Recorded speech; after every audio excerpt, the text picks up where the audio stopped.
postaviti tako, če je dobro.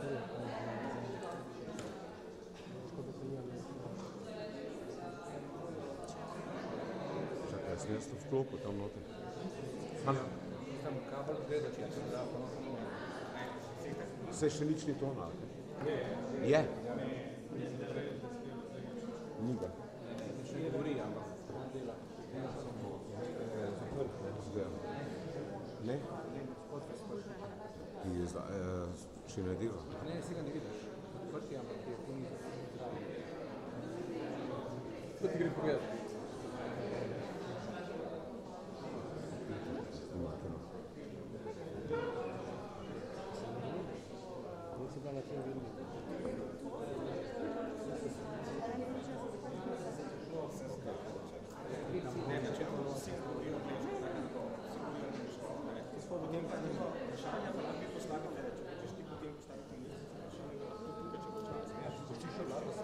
Lahko, ja, lahko.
Kaj?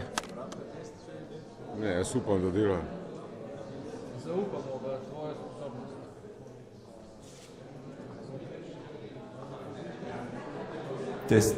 Test, audio test, audio test.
So welcome to the opening to the press conference at the opening day of the MLA conference here in Ljubljana, Slovenia. I'm going to do a little bit of housekeeping before we give the floor to our distinguished guests to speak. First of all, that this is being streamed on Facebook page of the Foreign Ministry of Republic of Slovenia. There is an interpretation into Slovene only, and that is for legal reasons. Tako da tisti, ki želite spremljati tukaj v sobi prevod v slovenščino, prosim, če se lahko vzamete slušalke. There will be short introductions now at the beginning. They will be in English. And then afterwards we will open the floor for the questions. If you would like to ask the question in your own language, you are free to ask it in your own language. And for all the media, there will be a broadcast quality available for you to use, so just get in touch with the Strategic Communication Service of the Foreign Ministry of Republic of Slovenia and we will provide you the link. And without that, I will now give the floor to the Deputy Prime Minister and Minister of Foreign Affairs of the Republic of Slovenia. Please, Madam Minister. Thank you very much. Hvala lepa, samo stavek v slovenščini.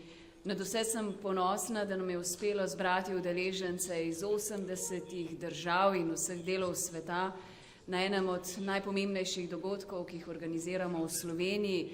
Najpomembnejšem tudi zato, ker bomo dogovarjali konvencijo o pomembnem mednarodnem sodelovanju za pregon najhujših mednarodnih hudodelstev in zločinov. So, respected representatives of the media, it seems that this event is inspired by the leadership of women.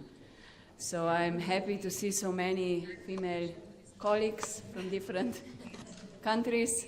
Apart from that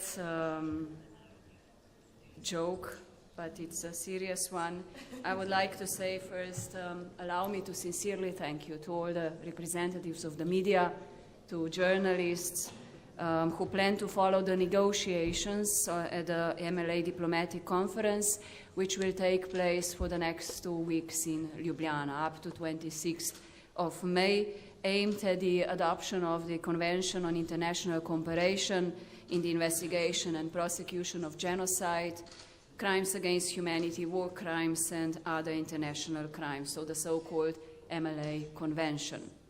I'm extremely proud of the successful organization of this conference, diplomatic conference, and the extraordinary contribution and support of the 80 states and other participants from all over the world. I do hope that the active participation and support of all participants will lead to a successful outcome. We all aim to a successful outcome of the conference. The adoption of this convention would represent an important milestone in the development of international criminal law and the promotion of the fight against impunity.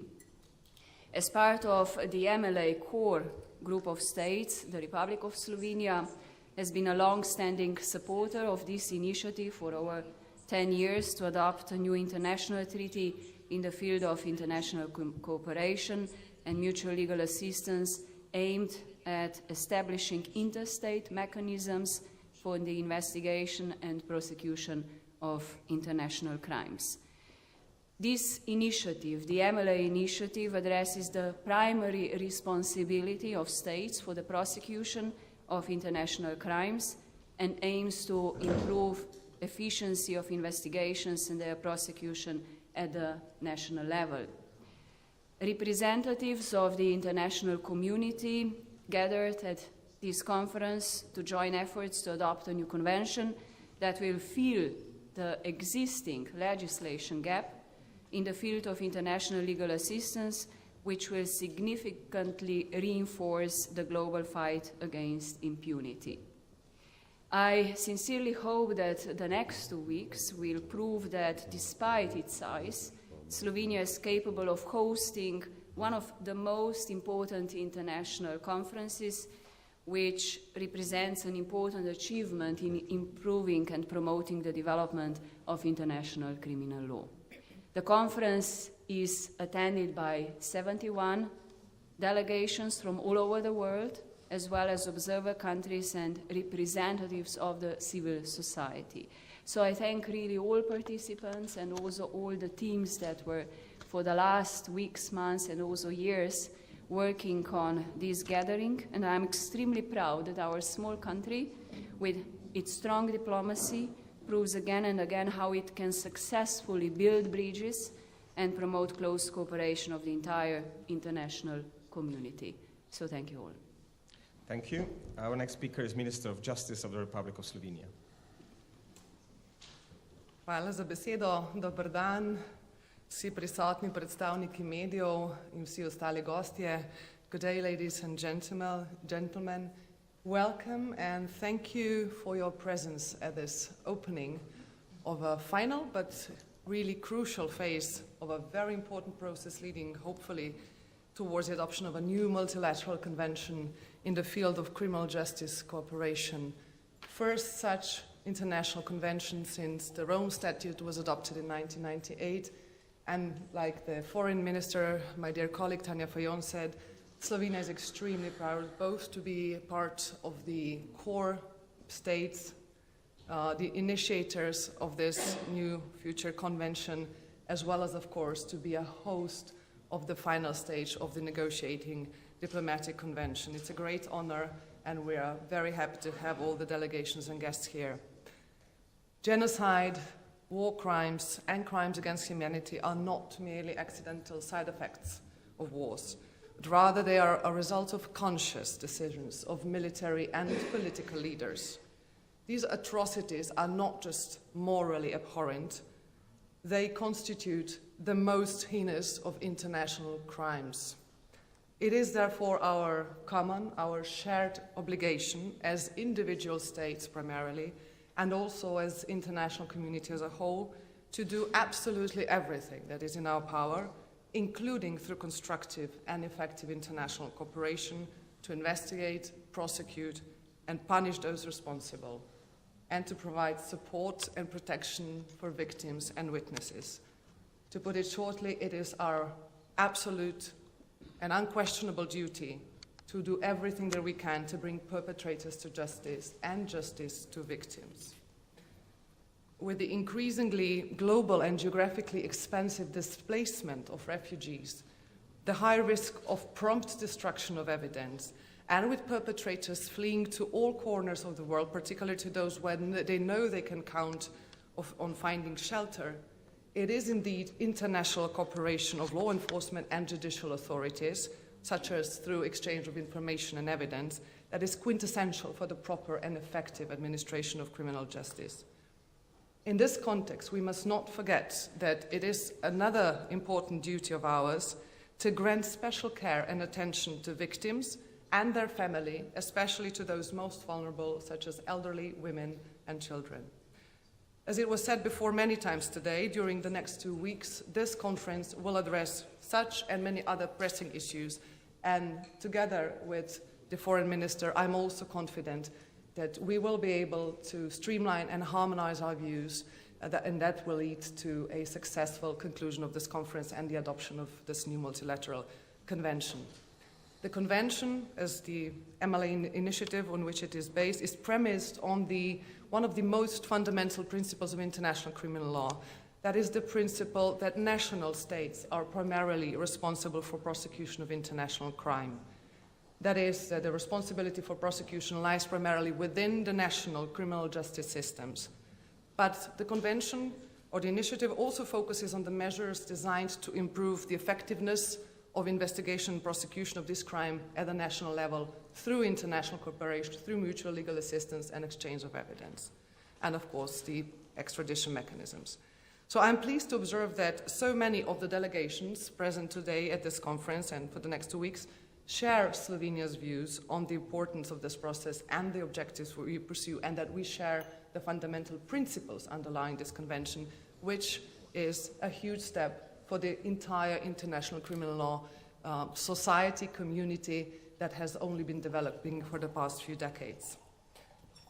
So, without further ado, let me once again thank also on the behalf of the Ministry of Justice to all the delegates, all the guests, distinguished speakers at this conference. I wish everyone most success in the negotiations or discussion phase, and hopefully we will achieve our common aim. Another convention, a building block towards a world where impunity will no longer be an option. Thank you. Thank you very much. The next speaker is Minister of Foreign Affairs, European Affairs and Foreign Trade of the Kingdom of Belgium. Please. Thank you very much. Dear journalists, ladies and gentlemen, I'm really honored to be here today and to speak with you about the importance of the MLA initiative.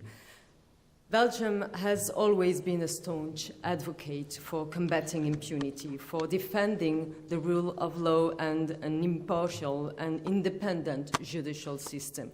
We have always supported the International Criminal Court since it started its activity more than 20 years ago, and recently contributed voluntary €1 million to its general funds.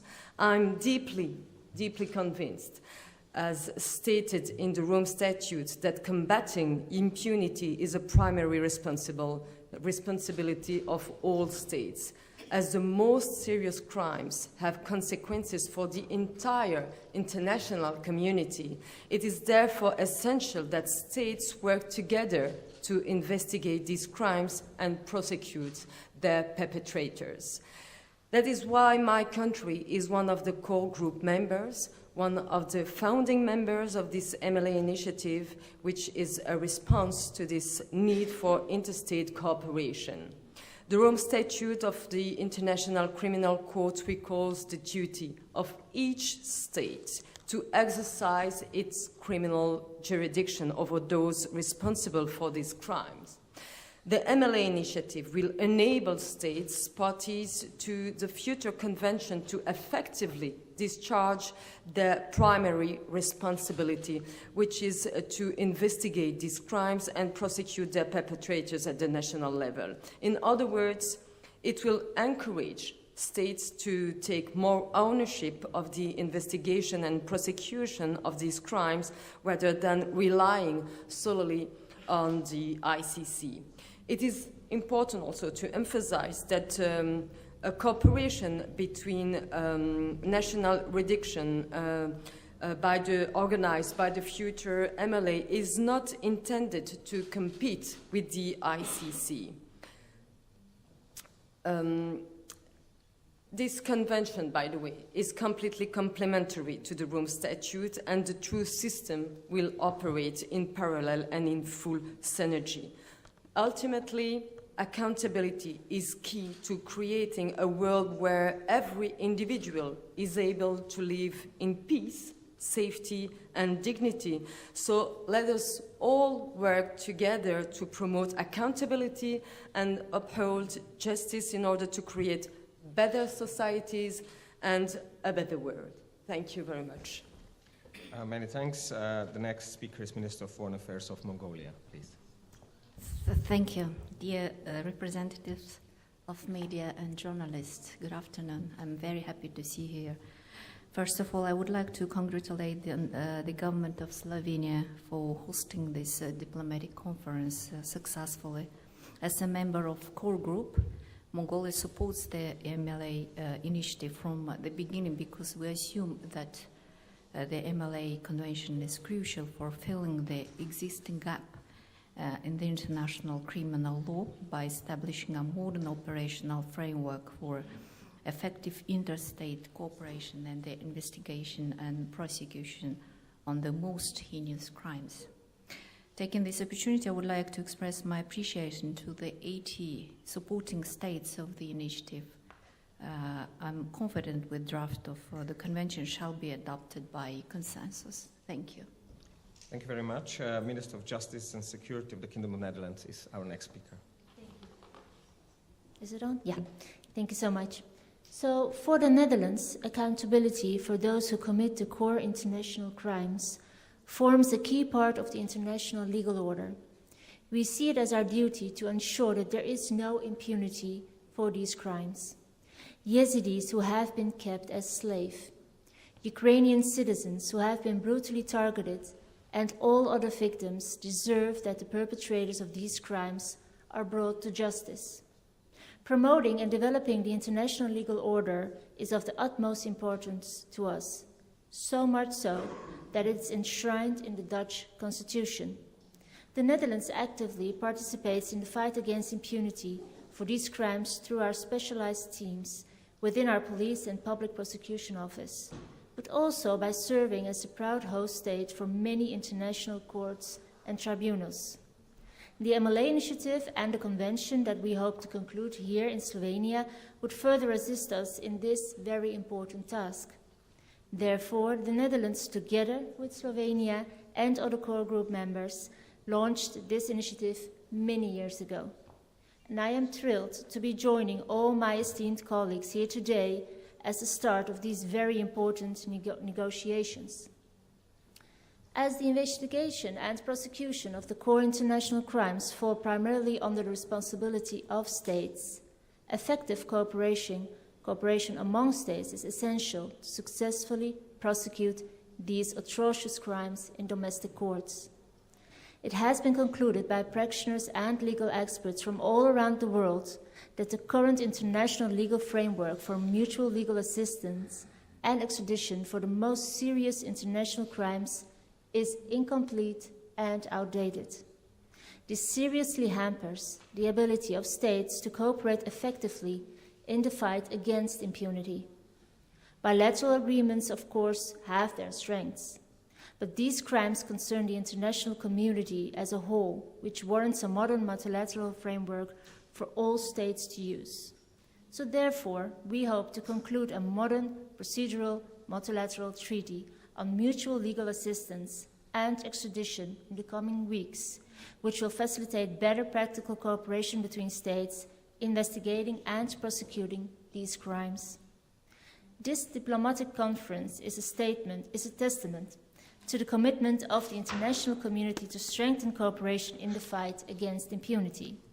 And I am very confident that the negotiations will result in the adoption of a multilateral instrument that will provide our law enforcement authorities with an effective and efficient tool in the fight against impunity.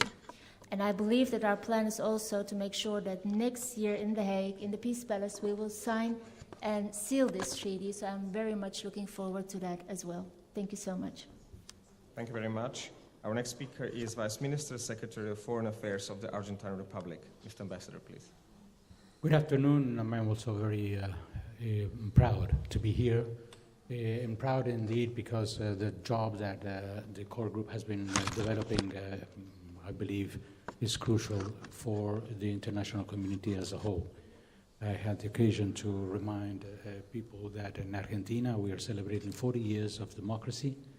This came at a time when Argentina decided that we had to take action against what has been the more cruel military dictatorship they went through, and that was because we made mistakes ourselves and we violated human rights in Argentina, and it was done by Argentinians. The responsibles for that of the military government were brought to the tribunals that already existed before that happened, and they were judged with laws that were there before they were judged. So what changed was the culture of the country that saw that same legislation, which allowed the support for what the judges could be doing to come to place. What was that? Have the witnesses, have the courage to go up and say what had happened, have the elements that could prove what had happened, to have all the investigations go on the basis of what is supposed to be happening. So the convention, to bring it down to earth, is not simply an agreement that would have people who signed it feel comfortable with ourselves. It is what we're looking forward is to have a real change in the way we generate cooperations amongst us. The MLA Convention is going to fill in a gap, as many presenters before said, in which we hope that all the people who are involved in these investigations can really do their jobs to all the extent possible. And not only impunity, the end objective of all of this is that these kinds of crimes don't happen anymore. And one way of doing that is knowing that people cannot run away with impunity. they will be judged, and there will be cooperations amongst countries that will implement through these legislations what is supposed to be happening. Not something that we don't know about, not something we're not familiar with the legislation that we have and the courts that we have. So it is the culture of the whole international community that we hope will have this impetus through this convention. So this is our commitment, and this is what we hope for this meeting here. We're very grateful to Slovenia for having organized it, and we hope that we'll be able to reach an agreement by consensus on this convention during these meetings. Thank you. Thank you very much, and I invite the President of the conference for her address. I thank you. I have to say that I'm deeply honored to have been appointed President of this very important conference. It is a huge honor, and it is a huge responsibility as well, as I will be responsible for conducting a process, a very hectic process of 2 weeks in order to adopt at the end this very important convention. The negotiations have started, the discussions have started today. I think we have had a very good initial date to receive general comments, but tomorrow we'll start indeed going into the details of this convention in plenary sessions and in working groups.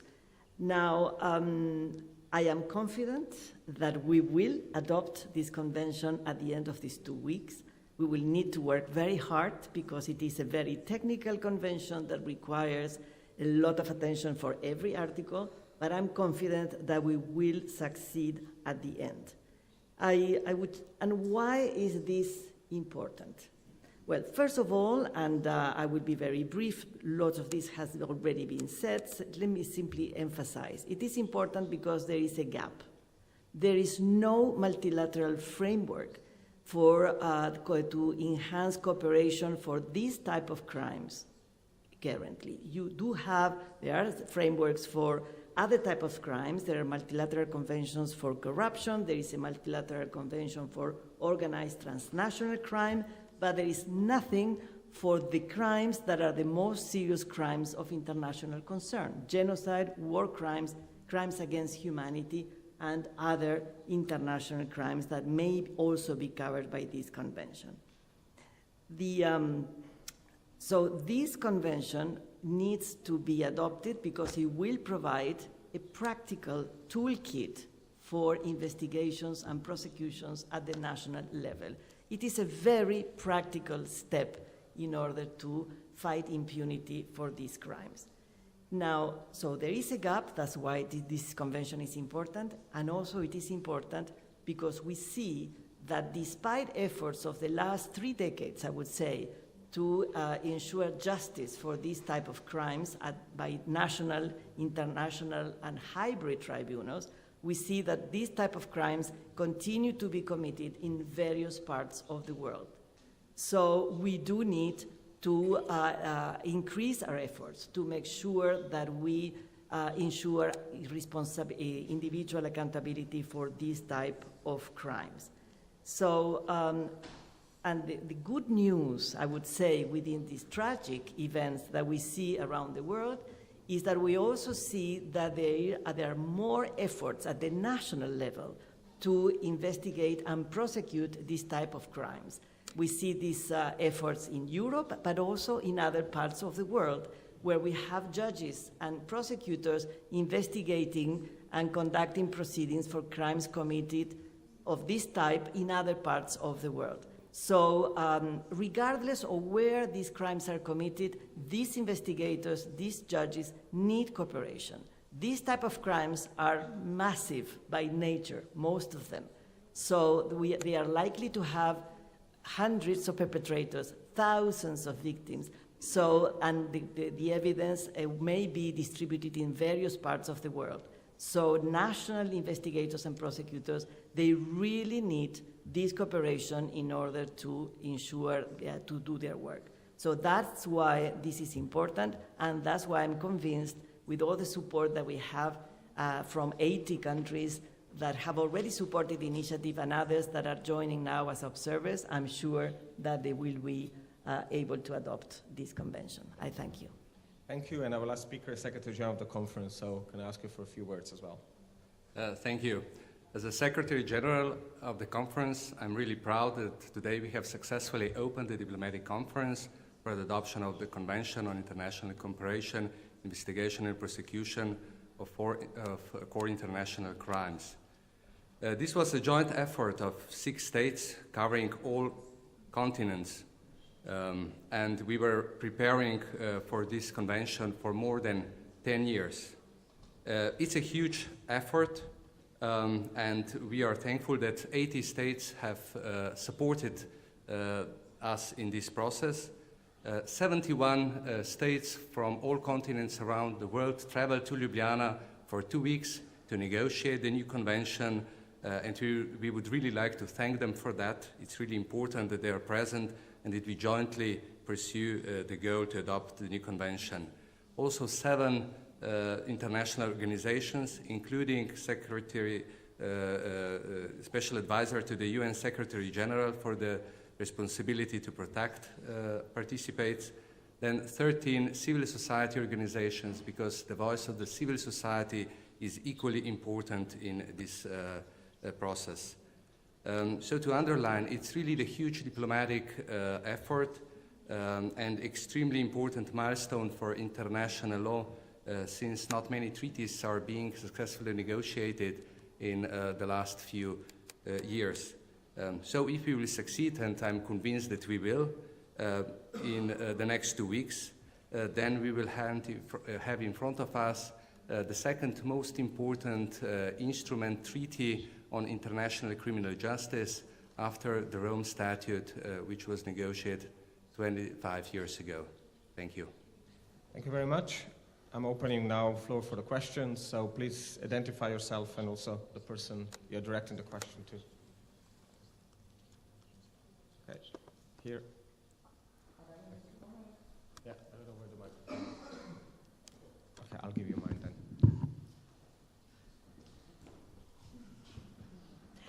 Torej, Marta Razboršek, TV Slovenija. Zanima me v bistvu, kaj je glavni problem v pogajanjih. What's the main problem in negotiations, maybe for you? I thank you. We will see tomorrow what are the main problems, but already, of course, we will need to agree on the scope of the convention, that is, which are exactly the crimes that are going to be covered by this convention. There is an agreement that, of course, the convention will cover genocide, war crimes, and crimes against humanity, but we also need to deal with other crimes that may be also added to the convention, either as a mandatory or optional basis. And right now, in the draft, there is an optional scope on the crime of aggression, on torture, enforced disappearance, and some amendments to war crimes that are already contained, that are amendments to the Rome Statute. So this was going to be one of the issues that need to be discussed. Also, we need to discuss whether definitions of the crimes will or will not be included in the convention itself. And of course, then you have very detailed forms of assistance, mutual legal assistance, and articles on extradition and transfer, which are very technical. So some of them may be more controversial than others, but the main challenge, I would say, is to go in detail through all these very detailed forms of cooperation, because this convention is indeed very important and very interesting, because it does have a very detailed framework for cooperation. Thank you. Any other questions?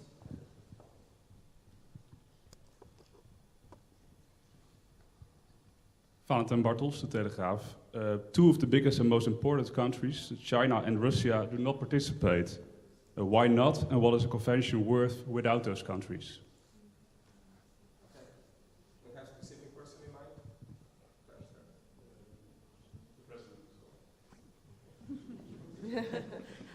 I thank you for your question. I think, well, of course, they would need to, this question would need to be addressed to them. So I'm not going to be second-guessing why they do not want to participate. But I would say that this convention has support at this point, formal support declared already by 80 states, which is quite an impressive number, plus others that are here to observe and to maybe join later on. Maybe those who have not supported will ratify once it's adopted. But I think the number of states that are already supporting this framework makes it extremely important, because it means that, and we have a representation of all regions of the world, which is also extremely important, because we need cooperation within regions and across regions.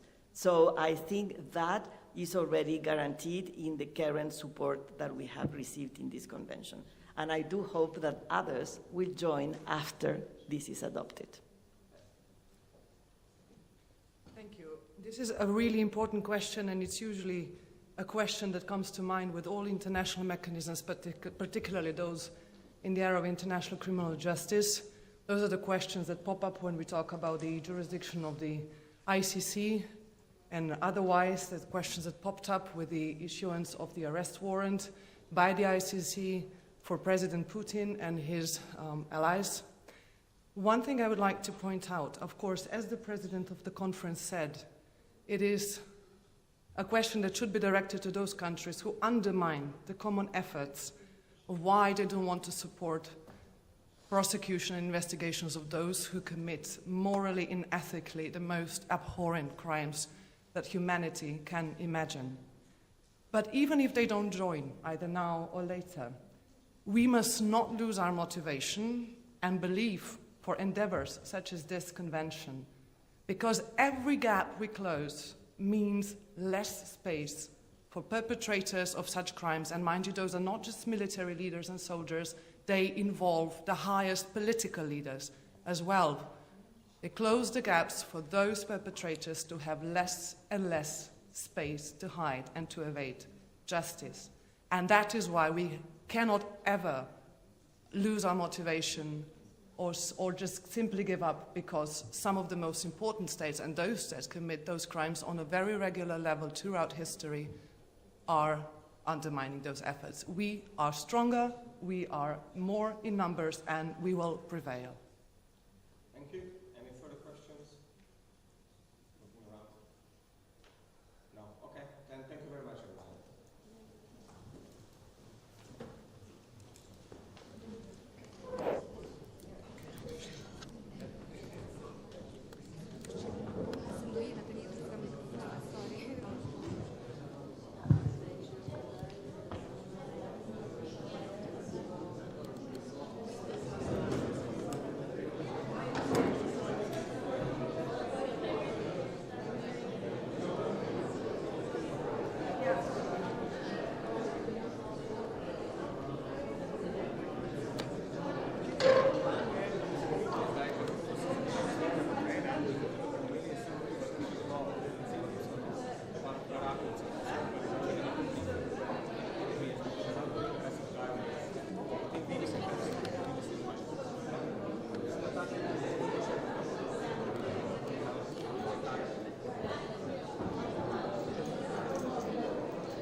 Ampak podobnih Putinov. Podobnih Putinov.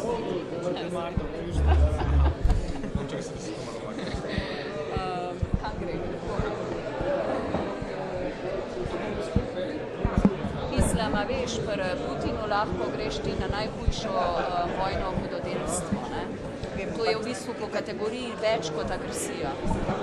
Ne? In to pokriva konvencija. Ja, se pravi, da v tem primeru pokriva v bistvu več, kot ko smo imeli to v parlamentu, a je zdaj teroristična država ali ne. Ja, ker je hudodelstvo nad tem. Ja, štekam. Marko ti zna tudi kofino kategorijo vseh zločinov, da imamo Ja. Je v bistvu nižje. Smo. Recimo, kaj so glavne točke te konvencije in kaj je v bistvu vprašajem še vedno? Zdaj začenjajo se zelo zahtevna tehnična pogajanja o sklenitvi prve tovrstne konvencije. Sem zelo ponosna, da sodeluje tu 80 praktično podpisnic držav te velike diplomatske konvencije, 71 predstavnikov je prišlo praktično z vseh delov sveta. Gre za pogajanja, kako zagotoviti mednarodno sodelovanje med pravosodnimi sistemi, tam, kjer so zakonske luknje v pregonu, preiskavah najhujših hudodelstev, genocida, vojnih zločinov. In dejansko gre za izmenjavo dokazov, za izmenjavo tudi vključenih in ugotavljanje. Recimo, eden velikih zločinov, ki pogosto ni raziskan, je spolno nasilje, ki ga marsikdo uporablja kot vojno orožje. In Slovenija je pobudnica skupaj z Belgijo in Nizozemsko in 3 državami zunaj Evropske unije. Jaz računam, da na koncu uspeha konvencije v roku 14 dni se bo pridružila še kakšna druga država. Torej, gre za izjemen diplomatski dogodek, tudi sama konvencija bo nosila ime po prestolnici, depotizirana bo na Nizozemskem. Upam pa, da bodo pogajalci v teh trdih dneh dosegli čim boljši dogovor, kaj vse bo obsegala, katere zločine, katera hudodelstva konvencija in pa torej kakšna bo definicija, ali bo to mogoče doseči, bojo pokazala pogajanja. Eno takšno srečanje, recimo kot ki je bilo sicer slučajno, no, se dogaja v tem trenutku, glede na to, da je bilo preloženo, nam pomaga tudi pri kandidaturi za varnostni svet, v bistvu še kakšne vizije se vzpostavljajo? No, zdaj pogajanja oziroma pogovori o tej konvenciji potekajo že 12 let. Torej, težko je reči, da je neposredno to vezano na kandidaturo, s tem pa zagotovo Slovenija dokazuje, da je močno zavezana iskanju odgovornosti, da nihče ne more uiti roki pravice in da bomo naredili vse za to. To je zagotovo tudi naše sporočilo vsem mednarodnim partnerjem. Jaz računam tudi, glede na to, da imamo lepo udeležbo, da to nakazuje tudi na podporo, ki jo uživamo v mednarodni skupnosti. Lahko pa povem, ker sem se ravno vrnila iz New Yorka in tudi iz Gvatemale, odhajam konec tedna spet na pot, da vsi ti stiki, ki jih slovenska diplomacija zdaj krepi v svetu, ki so mogoče bili zanemarjeni zadnjih 10-20 let, bodo priložnost, da ne glede na kandidaturo bomo Slovenijo odpirali svetu, tako politično kot gospodarsko in stike med ljudmi. Kaj v osnutku glede izročitev, kako bi se potem tu, recimo, ker zdaj ima vsaka država skoraj svoja specifična pravila, kar se tega tiče, kaj bi ta konvencija spremenila na tem? Gre za veliko zakonskih lukenj. Zdaj je jurisdikcija v glavnem v domeni nacionalnih držav, ampak ko gre za pregone najhujših, preiskave najhujših zločinov, se pogosto dogaja, da so žrtve, da so dokazi v kakšni drugi državi. V Evropski uniji je to dobro urejeno, zunaj Evropske unije je bistveno teže so sodelovanja med pravosodnimi organi, tako da bi v teh primerih lahko prišlo do lažje izmenjave dokazov, gradiva, ki obstaja mogoče v kakšni tretji državi v preiskavah v pregonu najhujših zločinov. Še na SDH bi vas vprašal, kako komentirate zvišanje plač vodilnih na SDH? Ja, novica o zvišanju nas je močno presenetila. Jaz bi rekla, da je celo zelo absurdna, da si vodstvo zviša plače na več kot 18 000 za 40%. To v času ko so mnogi ljudje močno prizadeti, ko ni dostojnega življenja za delavski razred, za srednje družine, ko se pogaja o notnem plačnem sistemu v javnem sektorju. Poslanska skupina Socialnih demokratov je na vlado naslovila za to pobudo, da naj najprej res omejiti absurdne visoke plače top menedžerjev, da naj tudi preišče odgovornost vseh v nadzornem odboru, ki so sploh sprejeli tako odločitev in da so to sploh storili, preden je objavljena kakršnakoli strategija upravljanja državnega kapitalskega premoženja. Skratka, gre za ekscesno, absurdno povišanje, nesprejemljivo in na vlado smo dali zelo jasno pobudo, ne pristajamo na takšno povišanje plač top menedžerjev, medtem ko ljudje preprosto marsikaj nimajo od česa živeti. Ob 3 pa je tudi ena tiskovna konferenca, ki smo zdaj pravkar videli na temo RTV in razrešitve programskih svetnikov. Kaj pa to pomeni?